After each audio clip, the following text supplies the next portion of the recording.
So Constant, thank you so very much for allowing us to interview you about argumentation and scholarship and in writing for publication in a research journal. It's wonderful to be able to talk with you.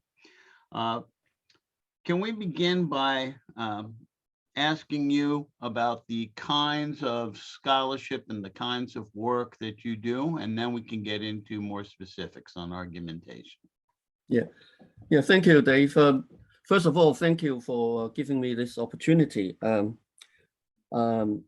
It's actually quite a good moment to reflect on what I might have done, whether it was any good at all. So let me try to answer you by saying that for long stretches of time, when I say that, I mean over 2 or 3 decades now, I've been largely concerned with language education issues related to minoritized students in school education, as much as in university education and beyond, of course, with migrant adults and so on. But perhaps it would be true to say that most of my, if you like, published work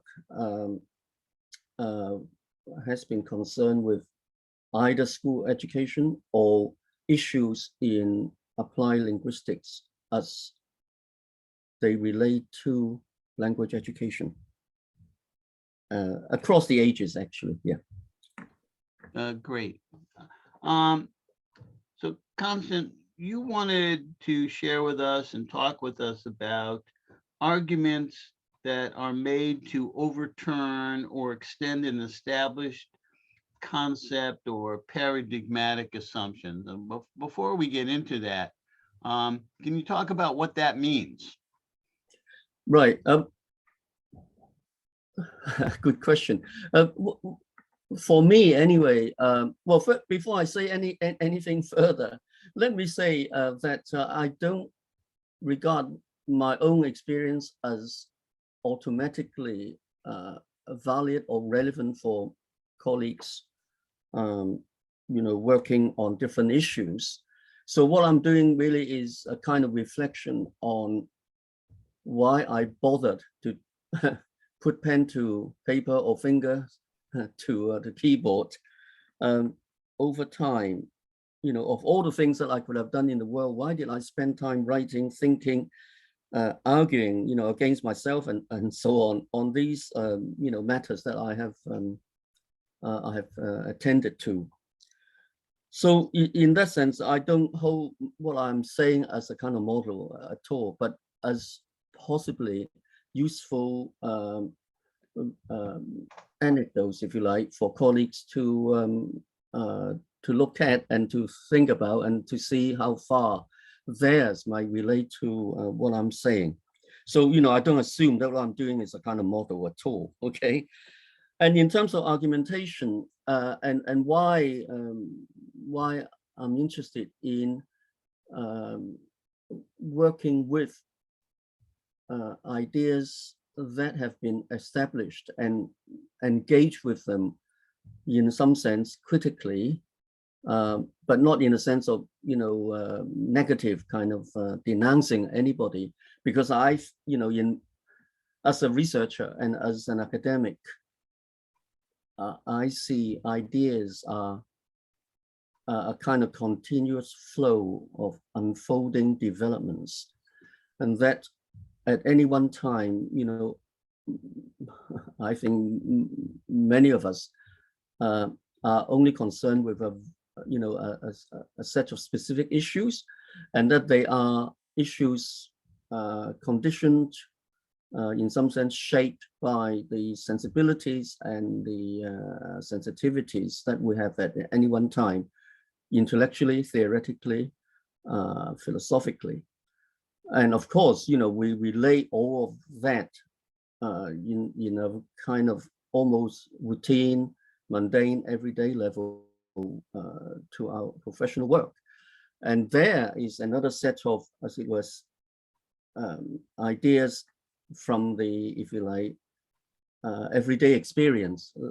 And And what I'm really saying is my engagement with, if you like, uh, big ideas, paradigms that govern, in some sense, our thinking at any one time, because they, these ideas have permeated into professional routines, textbooks, teaching materials, ideas that populate, the pages of journals and so on. And so really, my interest is to engage with our kind of working knowledge, if you like, and domain assumptions, and to see how far they are actually useful, productive, and valid for us. And in this particular conversation, my attention is on the notion of communicative competence as it relates to the English language teaching field. Over the past, since the 1980s, actually, we're talking about 40 years or so.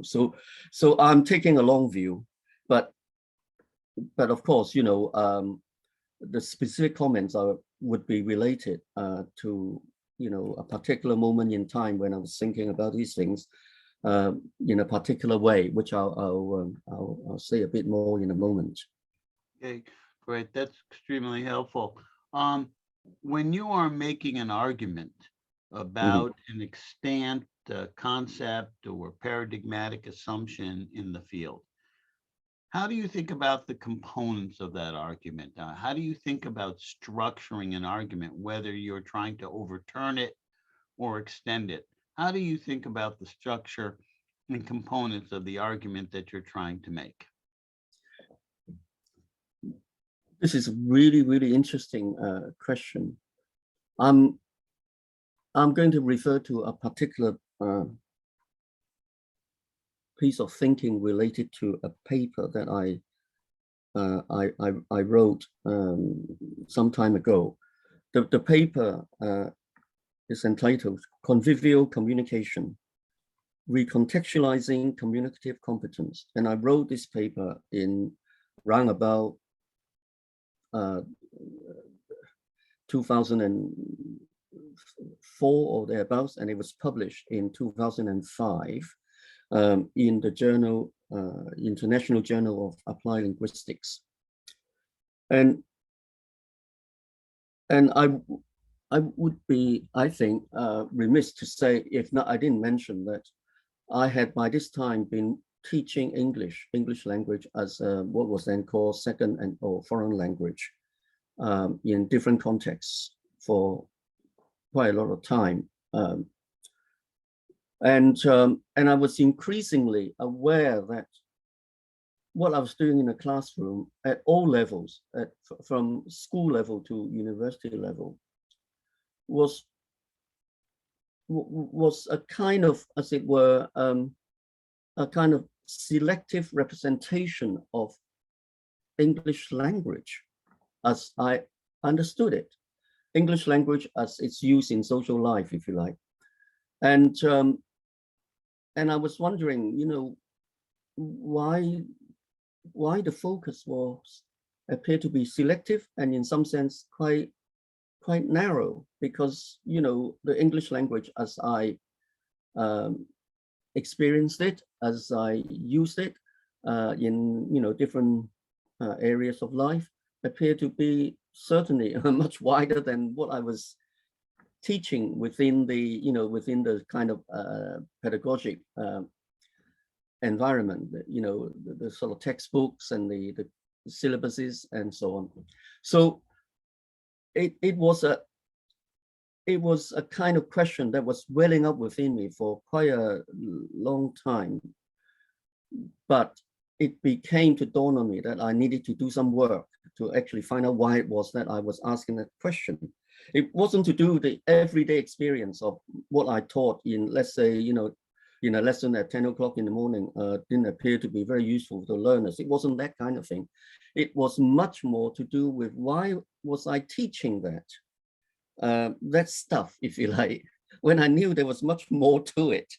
And it was a kind of, as it were, an attempt to get free from it.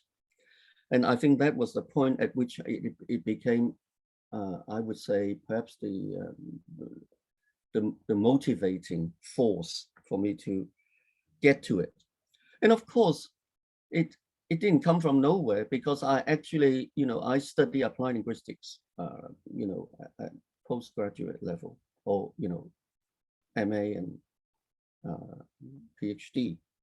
So I was aware that the idea of communicative competence, had, if you like, a kind of intellectual home in ethnography and in, sociolinguistics, associated with the work of Delheims and Rumpus and many others. And I was aware of that. And I was also aware that as a student of applied linguistics, that there was a conversion point from, if you like, scholarly research, with ethnographic sensibilities and all the, if you like, intellectual tools associated with it from sociolinguistics. That there was a conversion point, and that point was, for me anyway, the seminal paper written by Kenali and Swain in 1980. In the inaugural issue of the journal Applied Linguistics. And so that became the starting point of the building of an argument, where this idea, this concept, this big term, communicative competence, which is still with us now, so it's a very potent concept. And that, if you then read and reread Hymes and Gumpers and many others, in that particular field of research, the essence of this idea of communication isn't some sort of idealization or some sort of prescriptive account of what language is and how people use language at all. It's more to do with getting close to the actual ways in which people do things with language, make meaning through language, amongst other, if you like, symbolic systems. And our job is really to understand why language appears to us as it is. And that's because that's the way people make use of the linguistic resources to get things done in the real world, in their lives. And so that made me realize that the conceptual base of this notion of communicative competence was actually not prescriptive. It was very much grounded in what people do and say, and what people mean, and what people get on with life by using, linguistic resources. And so from there on, it became, if you like, the base of the argument to engage with the pedagogic version of communicative competence. Because by the time we get to, if you like, the kind of version of communicative competence in the textbooks, in the teaching syllabuses at all levels of education, around about that time, sometimes theoretically, explicitly referring to, if you like, a particular body of work by a particular scholar, but other times simply taken for granted as sort of generally acceptable way of doing things. That is the moment at which it becomes all-powerful, because when there's no need to refer to anything else other than it just itself, then it means it's permeated right through the whole, if you like, educational environment, the curriculum, the syllabus, the pedagogy, and the assessment, and everything else. And it's at that point that it became possible for me to build the argument, because then I could compare, if you like, the conceptual base of the concept with the by now operationalized version of communicative competence. And so the argument became one of what's the difference between how we came to understand this concept in the first place and why it was deemed to be a useful concept to be introduced into language education, and what has become of it in that process. And of course, Bernstein had a very good term for this, the idea of recontextualization, meaning moving ideas from one field of inquiry to another for a variety of reasons, particularly in terms of, applying the ideas for practical purposes and so on. That recontextualization process can create, if you like, epistemic turbulence, causing changes from the, if you like, initial original ideas to the way it's applied. And it's that turned, if you like, the whole thing into an argument, because, I could feel that I actually have some justification in thinking that what we are seeing may not have been, if you like, consistent with what we started with. And I think that was the basis of the argument. So it's a kind of, in a sense, a kind of long view and a kind of looking back in wonder why we have become this when we started as something like that in the first place. And I think that was really the way I think I constructed that argument. So it's not an argument at the level, at a kind of sentential level, or the kind of, if you like, a kind of, if you like, trying to kind of justify a particular point, but it's more about grappling with the transition and transformation of ideas. And I think it's at that level that I think I pitched the argument in that article. And in a very kind of interesting way for me personally, many of the issues that I touched on in that paper appear to still resonate, but in different guises now. And in fact, I mean, I actually had a quick look this morning at some of my sort of past publications, and it seems to me that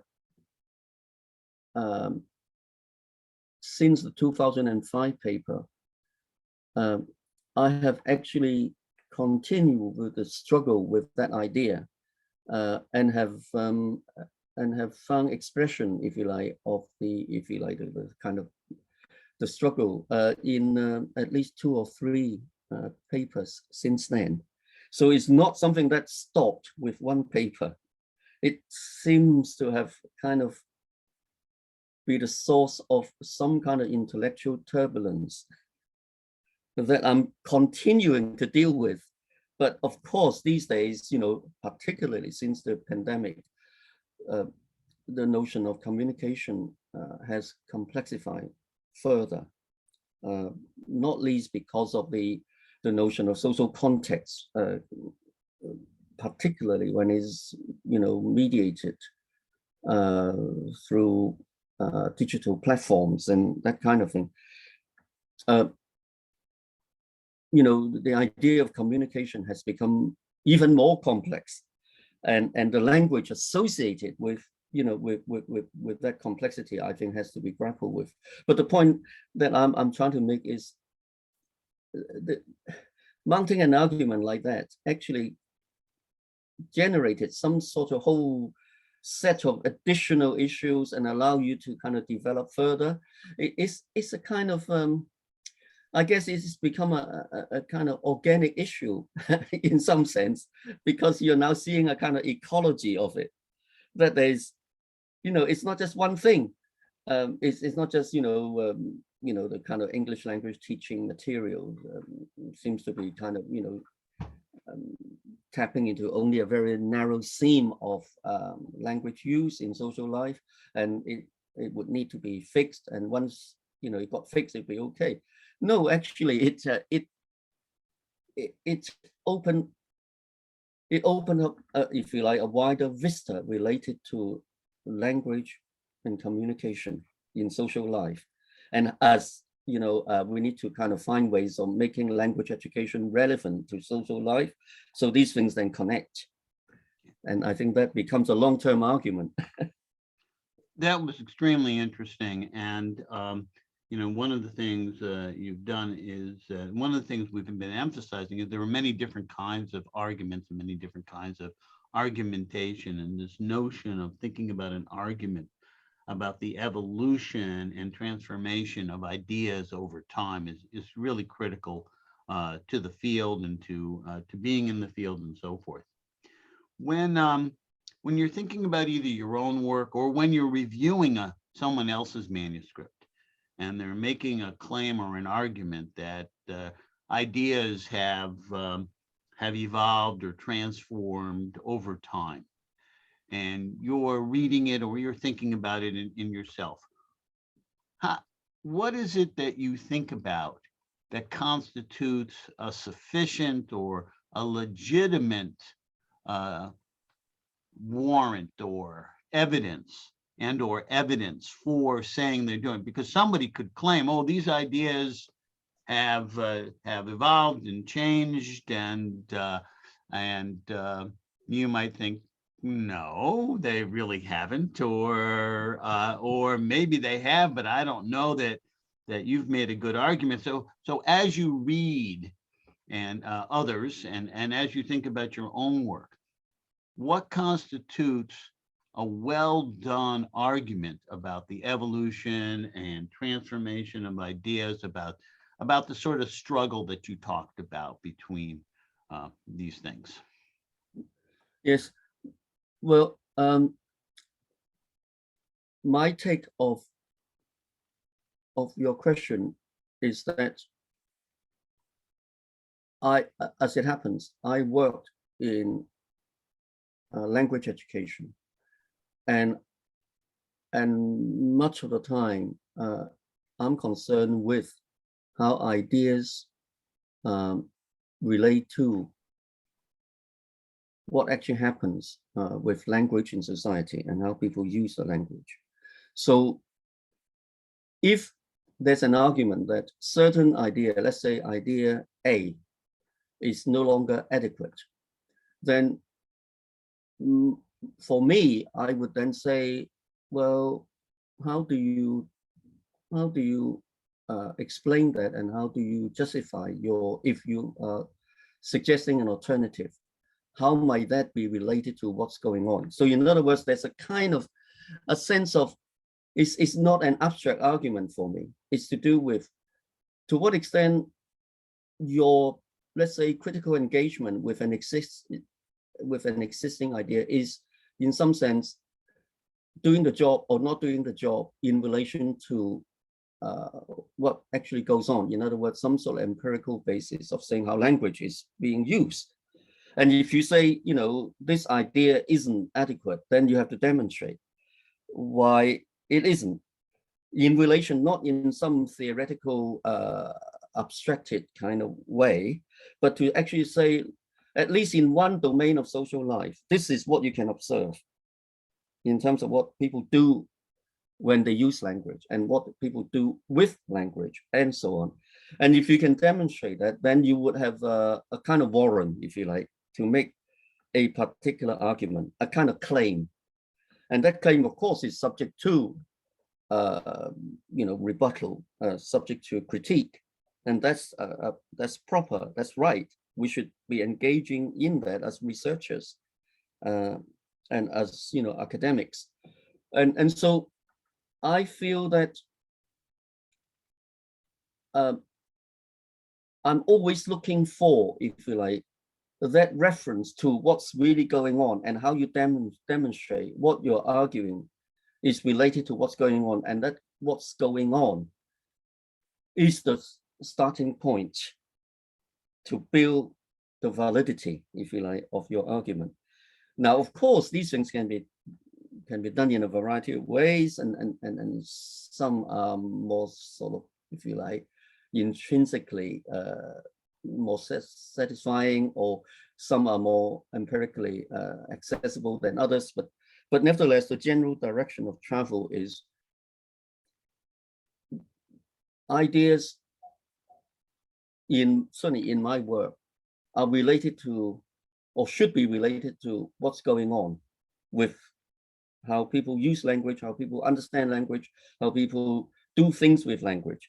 And unless you move, you can situate your argument within that, it is kind of difficult for you, well, certainly from my point of view, for anyone to mount a convincing argument. I think perhaps that's the best I can say, convincing argument, because obviously these things are always going back and forth, and there'll be any number of seminar discussions on any one idea, but that's for me the baseline. You mentioned your 2004 or 2005 article in the International Journal of Applied Linguistics. Yeah. Is there another article you might also point to that if people wanted to look at an article that sort of reflects the ideas that you've talked about in this interview, that they might also look at? Yes. I mean, I don't really want to come across as, sort of somewhat kind of boastful, but well, certainly, let me say that the 2005 paper, as I sort of mentioned, kind of carried on in my head, as it were, in one way or another. So it's led to a kind of elaboration in a 2013 paper called "The Social in English Language Teaching: Abstracted Norms versus Situated Enactments." And this was published in the Journal of English as a Lingua Franca.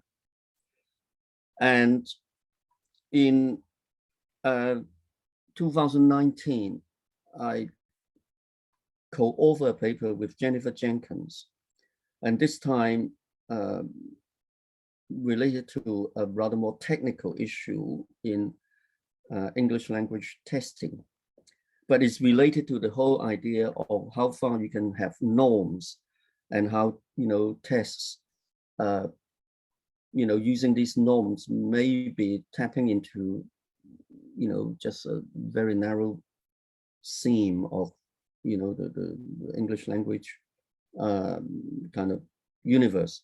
And that paper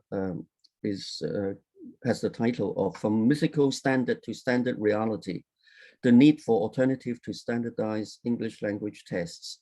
And that was published in Language Teaching in 2019. And more recently, I've done a paper with the title "Language Proficiency: From Description to Prescription and Back," to be published. It's in press now, to be published in the inaugural issue of the journal Educational Linguistics. And in this paper, I revisited some of the stuff that I mentioned already, but expanded if you like, the conceptual argument from obviously the benefit of the years that I've been thinking, reading, and so on this issue. So there's a bit more, but I've taken it right up to the the latest, if you like, publications in relation to concepts of translanguaging, plurilingualism, multilingualism, and the way proficiency measurements continue to actually engage with, sitting very uncomfortably between wanting to be embracing, if you like, the fluidity of, our more recent thinking through the lens of translanguaging and English as lingua franca and so on, and the, if you like, the pull towards the need to work with standards, with prescription and so on, and that so in that discussion I bring in the most recent iteration of the Common European Framework of Reference for Languages, and the way that they have operationalized the idea of mediation in communication, which is an expanded notion of communicative competence. And so the story goes on, and so it's not something that I think is going to stop, because there seems to be some continuing unresolved tension between in language education between, at all levels, a desire to work with benchmarks and standards that are static and selective, in a sense that any kind of standard is not some sort of naturally occurring phenomenon. Is selection based on ideology, based on values and social attitudes and so on, and how that actually constantly run into conflict with actually what goes on when language is used, and how people use language, learn language, discount language, and so on. So it's in a way, I guess it's an attempt for me to deal with complexity, while there's a tendency to simplify things always. In language education, perhaps. This has been extremely interesting and insightful and helpful.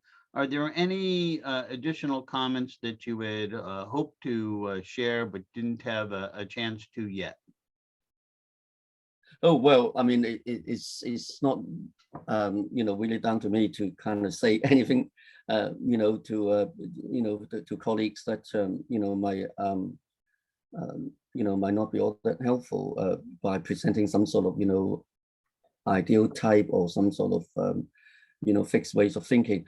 I mean, the only thing I would say is, born out of the years of doing this kind of stuff, thinking, teaching, writing, and doing research and so on, is really perhaps to say that engaging with this kind of, if you like, critical